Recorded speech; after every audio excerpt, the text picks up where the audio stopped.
Let us look at the basic graph y equal to tan theta.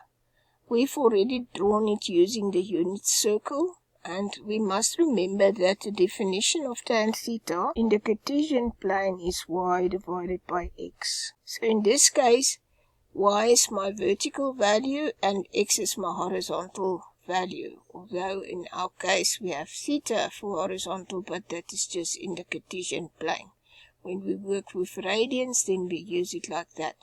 So if we just look at the graph, then we see, but this graph is repeating itself every 180 degrees. So the period is 180 degrees. And since this graph does not have a maximum or minimum, we do not have an amplitude. So there's no amplitude here. We look at the roots and we see we have roots at B, E, H, and L. And that is at minus 180 degrees, 0 degrees, 180 degrees, and again at 360 degrees. So from that it's easy to see that in general the roots are theta equal to k times 180 degrees, where k is an element of z. If we check our formula, we see k equal to 0 gives us back the point E, k equal to 1 gives us back the point H, k equal to 2 gives us back the point L, and k equal to minus 1 gives us back the point B, which is minus 180. Since this function comes from minus infinity, goes to plus infinity, so we have a range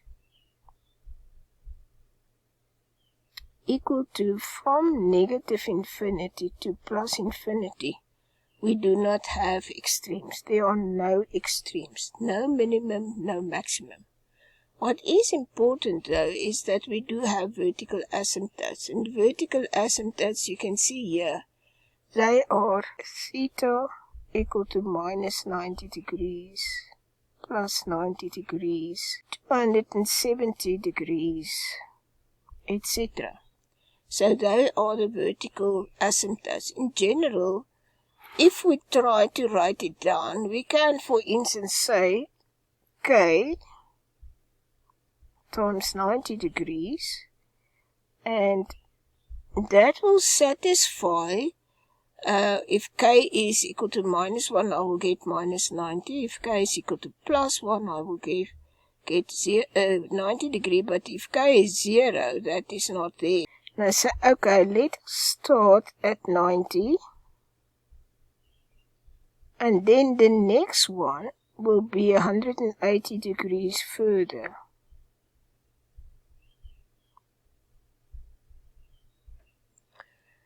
So it means that we can write it then as 2k plus 1 times 90 degrees, where k is an element of z. So it means it will only happen at the odd values of times 90 degrees. So k equal to 0 will give us 90, k equal to 1 will give us 3 times 90, which is 270, etc., etc. What is new on this graph is that B, E, H, and L, they are also inflection points. So if we look at what is a inflection point, this is where the concavity of the graph changes. So let us look at concavity. So if we look at this, remember our parabola, if it's bent downwards, then we say it's concave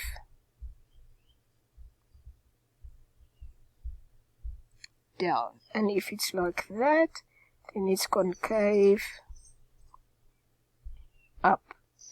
And to be concave down or concave up, it need not have the whole, we need not use the whole arch there, the whole thing. But you can see here that here this is bent downwards and this is bent upwards. So these points are also inflection points. You will have a lot of exercises including your inflection points. They are very important points.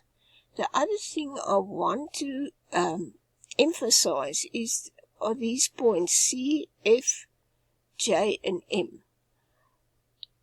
They are the points where tan of theta is equal to 1. And in this case, tan of minus 45 is minus 1. These are very important points, and we use these points F, J and M and D, G and K to help us stretch and shift our graphs. So we will always look out for this point.